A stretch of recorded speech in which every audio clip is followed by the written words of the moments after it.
క్రీస్తునందు ప్రియ సహోదరులారా, ఈ ఉదయకాలమందు ఈ యొక్క వాక్యములో మనం చూసినట్టయితే 7వ అధ్యాయంలో మనకు తెలుసు స్టెఫను ఏ విధముగా హింసించబడి ఉన్నాడు. స్టెఫను కేవలము యేసుక్రీస్తుని గురించి చెప్పిన సాక్ష్యాన్ని బట్టి, యేసు దేవుడని చెప్పిన సత్యాన్ని బట్టి ఆయనను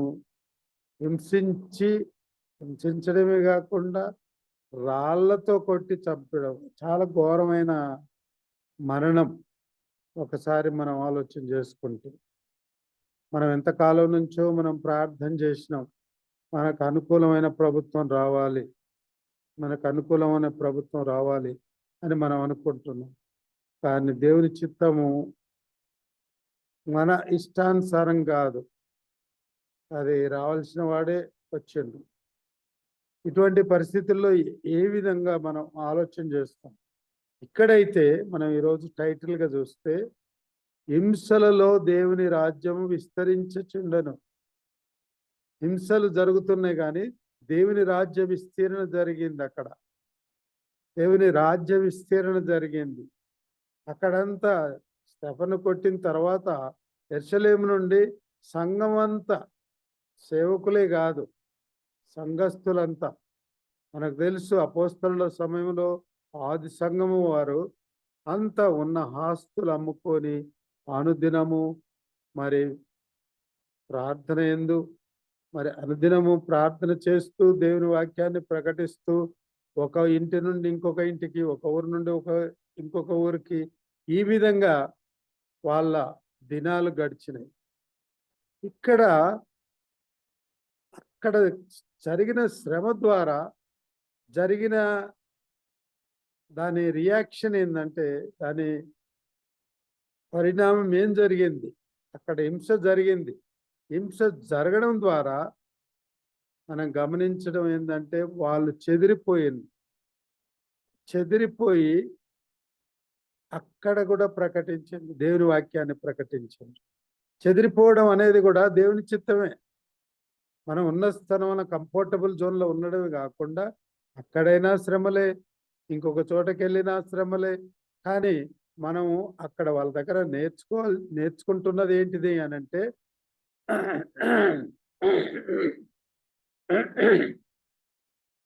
దేవుని వాక్యాన్ని ప్రకటిస్తున్నారు, దేవుని వాక్యాన్ని బోధిస్తున్నారు.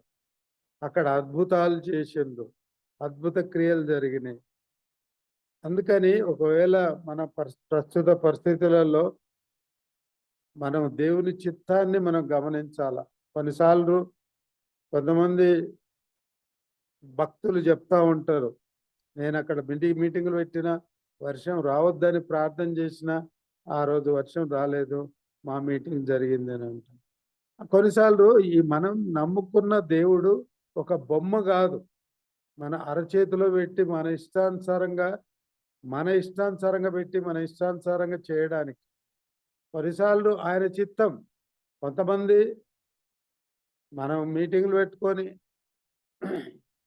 వర్షం రాకూడదు అనుకుంటే, అవతల ఉన్న వాళ్ళంతా, ఊరంతటికి వర్షం అవసరం, రైతులకు వర్షం అవసరం. ఆ వర్షం రావడం అనేది దేవుని చిత్తం. కొన్నిసార్లు మేము ప్రార్థన చేసినాం, వర్షం ఆపినాం, ప్రార్థన అంతా బాగా జరిగిపోయింది అని చెప్పడం అది సరైనది కాదు. అది దేవుని చిత్తం అయితే అది క్రమంగా జరుగుతుంది. ఒకవేళ దేవుని చిత్తం కాకపోతే వర్షం ఎంత మీటింగ్ పెట్టినా, ఎంత రివైవల్ మీటింగ్ పెట్టినా కూడా వర్షం వస్తూనే ఉంటుంది, తడుస్తూనే ఉంటుంది. కానీ మనం వర్షాన్ని ఆపినాం, మనం మీటింగ్ చేసినాం అనేది అది కంఫర్ట్ చేయడం కాదు. అంటే కొంతమంది సొంతగా నేను విన్నా, ఎక్కడ ఎన్నోసార్లు నేను మీటింగ్ ఆపేసిన, అదే వర్షాన్ని ఆపేసిన, అక్కడ ఏం జరగకుండా అక్కడంతా మంచిగా మీటింగ్లు జరిగినాయి, వర్షం ఆపేసారు. అంటే కొన్నిసార్లు మనమేమనుకుంటాం,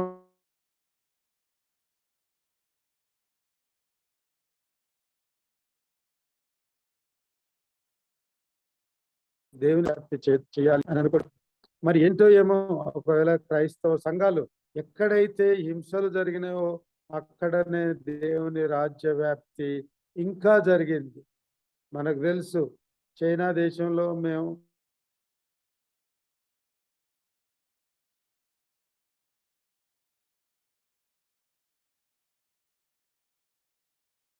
వాళ్ళు వెళ్ళి అక్కడ మీటింగ్ చైనా దేశంలో ఆ టైంలో ఒక్క మనిషి అక్కడ వాళ్ళను ఎటువంటి హింస చేసిండ్రనంటే పెద్ద కొండ మీదకి తీసుకుపోయి ఎవరైతే వాక్యాన్ని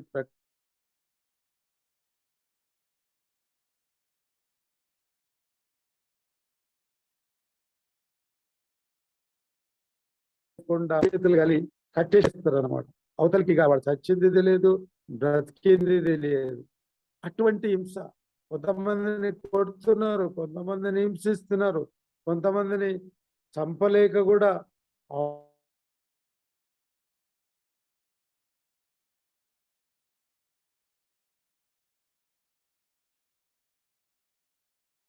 ఏది తెలుసు మనకైతే వాడి మొర, వాళ్ళ బాధ, ఆ మొరను ఆలకించి దేవుడు ఆ మొరను ఆలకించి కొన్ని వేల మంది, అంటే ప్రతి 5 minutes లో ఒక 5 నిమిషాల్లో 35,000 మంది ప్రభువు నమ్మిందని అక్కడ కొంతమంది సాక్ష్యాలు చెప్తుంది.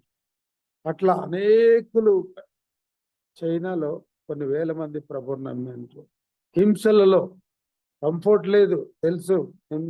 చైనాకు ఒక చిన్న బైబిల్ న్యూ టెస్ట్మెంట్ తీసుకుపోవాలంటే స్మగ్లింగ్ చేసి తీసుకుపోవాల్సి వచ్చింది. అటువంటి పరిస్థితి అప్పుడు ఉండేది అక్కడ. అదేవిధంగా క్రీస్తునందు దేవుని బిడ్డలారా, మనం కంఫర్ట్ కాదు, కొన్నిసార్లు మనం దేవుని చిత్తాన్ని మనం దేవునికి చిత్తానికి వేరుగా మనం ఏం చేయలేము. ఇక్కడైతే చెదిరిపోవడం దేవుని చిత్తం, హింసించబడడం దేవుని చిత్తం అని నేను అనుకుంటున్నా. అక్కడ హింసించబడిన తర్వాతనే, హింసించబడినందునే చెదిరిపోయింది. చెదిరిపోయినందునే అక్కడ వేరే పట్టణాలలో కూడా దేవుని రాజ్య వ్యాప్తి జరుగుతుంది. కాబట్టి హింస అక్కడ స్టెఫెన్ అయితే రాళ్లతో కొట్టబడి మరణించిండు. అక్కడ స్టెఫెన్ అన్న మాటలు చూడండి, చివరి వచనంలో 7 చివరి వచనంలో, అతడు మోకాల్లోని ప్రభువా వారి మీద ఈ పాపము మోపకుమని గొప్ప శబ్దంతో పలికారు. స్టెఫెను అందరు కొడుతున్నారు, రాళ్లతో కొట్టి లాస్ట్ బ్రీత్ చనిపోయే టైంలో ప్రభువా ఈ పాపం వారి మీద మోపకు అనంటే చూడు, కొట్టినోళ్ళను గురించి రాళ్లతో కొట్టి చంపుతుంటే ఆయన ఈ మాట మాట్లాడగలిగేది. ఎటువంటి ప్రేమ గల మాట! అదే క్రీస్తు మన ఎడల చూపించిన ఆ ప్రేమ. మనకు కూడా అటువంటి సాక్ష్యం కలిగి ఉండాలని కూడా దేవుని ఇష్టం. మరి అక్కడైతే స్టెఫెను చనిపోయిన తర్వాత భక్తి గలవారు అని ఉన్నది. భక్తి గల మనుషులు స్టెఫెనును సమాధి చేసిండ్రు. అందరూ భయపడి వెళ్ళిపోయిండ్రు. కానీ కనీసం స్టెఫెను సమాధి చేయడానికి కూడా ఎవరికి ధైర్యం లేదు. కానీ భక్తి గలవారు, క్రీస్తునందు దేవుని బిడ్డలారా, దేవుని సేవకులారా, ప్రియ సహోదరులారా, భక్తి భయం అనేది చాలా ముఖ్యం. దేవుని యందు భయభక్తులు లేక ఎంతో మంది తన ఇష్టానుసారంగా వెళ్ళిపోతా ఉన్నారు. తానే ఒక దేవుళ్ళలాగా, జూనియర్ గాడ్స్ లాగా కొంతమంది తయారైపోయారు. కానీ దేవుని చిత్తం ఏంటంటే, కొన్నిసార్లు దేవుని సంఘంగా, ఇక్కడ దేవుని సేవకులే కాదు హింసించబడడం, దేవుని సంఘాన్ని అంతా హింసించిండు. పౌలు ఎవరో కాదు, పౌలే. ఆ సౌలు అప్పుడు పౌలుగా మార్చబడక ముందు సౌలే అక్కడ సాక్షిగా ఉంటున్నాడు. సౌలే అందరిని, పురుషులను, స్త్రీలను తీసుకుపోయి చెరసాలలో వేస్తున్నాడు. ఏంది అంటే, మనము ఈ క్రైస్తవ సంఘం గురించి చూస్తే ఎక్కడ చూసినా కూడా ఒక హింసనే. అది ఇప్పుడు కొత్తగా కాదు. ఆది సంఘంలో క్రీస్తు తన పరిచర్య మొదలుపెట్టినప్పుడు ఆయన హింసించబడ్డాడు, ఆయన శిష్యులు హింసించబడిండ్రు. అపోస్తలులు హింసించబడినరు. ఎక్కడైనా హింస లేనిది దేవుని రాజ్య వ్యాప్తి లేదు. ఎవరైనా కొంత కంఫర్టబుల్, నాకు ఏ కష్టం లేదు ఇంతవరకు, దేవుడు నాకు అన్ని ఇచ్చిండు అంటే అది పొరపాటు కావచ్చు. కానీ ఎప్పుడైనా హింసల ద్వారానే దేవుని రాజ్యం వ్యాపిస్తూ ఉంది. ఇక్కడ చెదిరిపోతే లేకపోతే ఇక్కడ మనం పాజిటివ్నెస్ ఏం చూస్తున్నాం అంటే, వాళ్ళు హింస లేకపోతే ఒకే చోట ఉండరేమో, కానీ హింస జరగడం ద్వారా చెదిరిపోయి యూదయ సమరయ వేరే దేశాలకు వెళ్ళి కూడా దేవుని గురించి చెప్తున్నారు, దేవుని సువార్తను గురించి వినిపిస్తున్నారు. అనగా ఎవరైతే దేవుని వాక్యాన్ని అంగీకరించి దేవుని యేసు ప్రభు దేవుని కుమారుడు దేవుడు అని ఎవరైతే స్వకీయ రక్షకునిగా అంగీకరిస్తారో ఆ విధంగా దేవుని రాజ్యం వ్యాప్తి చెందుతుంది. అంటే దేవుని రాజ్యంలోనికి వారు నడిపించబడుతున్నారు అని మనం తెలుసుకుంటున్నాం. దేవుని రాజ్య వ్యాప్తి కొరకు ఒకవేళ మనకున్న పరిస్థితి చేస్తుంది. ఇప్పుడు మనం ఆలోచన చేసేది దేవుని రాజ్య వ్యాప్తి ఏ విధంగా మనల్ని ఏర్పరచుకున్నది దేవుడు రాజ్య వ్యాప్తి చేయడానికి, ఆయన రాజ్యాన్ని వ్యాప్తి చేయడానికి. నో మ్యాటర్ ఒకవేళ సేవకుడు కావచ్చు, విశ్వాసి కావచ్చు, కానీ దేవుని చిత్తం ఏంది అంటే అందరూ ఇక్కడ ఏమంటున్నారంటే అపోస్తలులు తప్ప అందరూ. అపోస్తలులు అక్కడే ఉన్నారు, యెరూషలేములో ఉన్నారు. అపోస్తలులు తప్ప వేరే సంఘస్థులంతా చెదిరిపోయారు. అక్కడ మనం ఫిలిప్పు చేసిన క్రియలను మనం చూస్తా ఉన్నాం.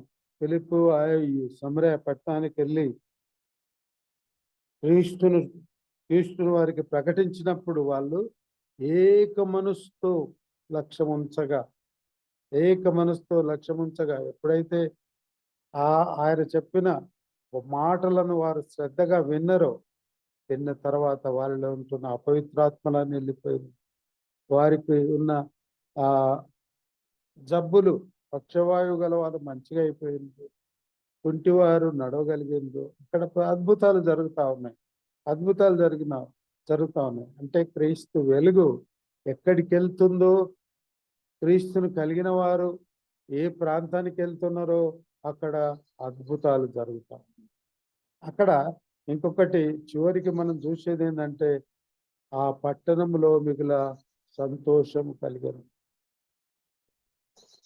చివరికి అక్కడ ఫిలిప్పు చేసిన ఆ యొక్క సువార్త ద్వారా ఆ పట్టణంలో, సమరయ పట్టణంలో సంతోషం, పీస్, షాలోం అక్కడ ఎస్టాబ్లిష్ అయిపోయింది. అది ఒకవేళ హింస లేకపోతే వాళ్ళు చెదిరిపోయి ఉండేవారు కాదు. నేను గమనించేది ఏంటంటే, నేను అర్థం చేసుకున్నది ఏంటంటే, హింసలు అనేది దేవుని చిత్తం. ఒకవేళ హింసలు లేకపోతే మనం ఒక్క దగ్గర కంఫర్ట్, ఒకరికొకరు సపోర్ట్గా ఉంటున్నాం. కానీ హింసలు చెదిరిపోయినప్పుడు ఎవరికెవరు సపోర్ట్ లేరు. అప్పుడు చెదిరిపోయినప్పుడు వ్యక్తిగతంగా మనం వెళ్ళినప్పుడు మన ఆధారం ఏంటి? మనకెవరు సపోర్ట్ ఉండరు. అప్పుడు ఒకటి మనం నేర్చుకోవచ్చు ఏంటంటే దేవునిపై ఆధారపడి. మేము నార్త్ ఇండియాకి వెళ్ళినప్పుడు మాకెవ్వరు బంధువు లేరు, ఎవరు లేరు. ఎటువంటి శ్రమ అందరికి వచ్చినట్టే అనేకమైన ఇబ్బందులు కొన్నిసార్లు గురవుతున్నాయి. కానీ ఒకటి మేము నేర్చుకున్నది ఏంటంటే దేవునిపై ఆనుకోవడం. మనం ఎటువంటి పరిస్థితిలో ఉన్నా కూడా, ఒంటరిగా ఉన్నా, మన వెనుక ఎవరు లేకపోయినా కూడా మనం దేవునిపై ఆనుకోవడం నేర్చుకుంటాం. శ్రమలు లేకపోతే దేవునిపై ఆనుకోవడం నేర్చుకో. అందుకే గాఢాంధకారపు లోయలు సంచరించలేను, నీ దుడ్డుగర్రయు నీ దండమును నన్ను ఆదరించును అని దేవుని వాక్యంలో మనం చూస్తున్నాం. కాబట్టి ఈ యొక్క ఉదయకాలమందు ఈ సత్యాన్ని మనం గమనించడం ఏంటంటే, హింసల ద్వారా దేవుని రాజ్యము వ్యాపించబడుతుంది. హింసలు లేకపోతే దేవుని రాజ్యం వ్యాపించబడదు. కాకపోయినది చెదిరిపోవడం, కొన్నిసార్లు చెదిరిపోవడం అవసరం. చెదిరిపోయింది కానీ వాళ్ళు చేసే పని ఏంటంటే రాజ్యవ్యాప్తి, క్రీస్తును గూర్చిన సువార్త ప్రకటించారు. అక్కడికి వెళ్ళిన తర్వాత అక్కడ ప్రజలు కంఫర్ట్ అయింది, రోగాల నుంచి విముక్తి పొందిండ్రు, బాధల నుండి విముక్తి పొందిండ్రు. అక్కడ ఆ పట్టణములో మిగుల సంతోషము కలిగెను. మనం ఎక్కడికి వెళ్ళినా క్రీస్తుతో వెళ్ళినప్పుడు, క్రీస్తు గురించి ప్రకటించినప్పుడు అక్కడ సంతోషం కలుగుతుంది. Shalom establish.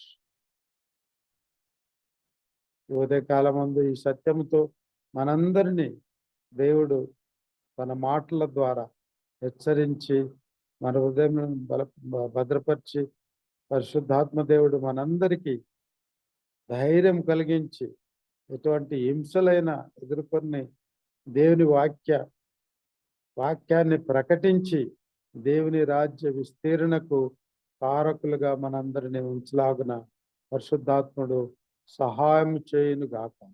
ఆమేన్.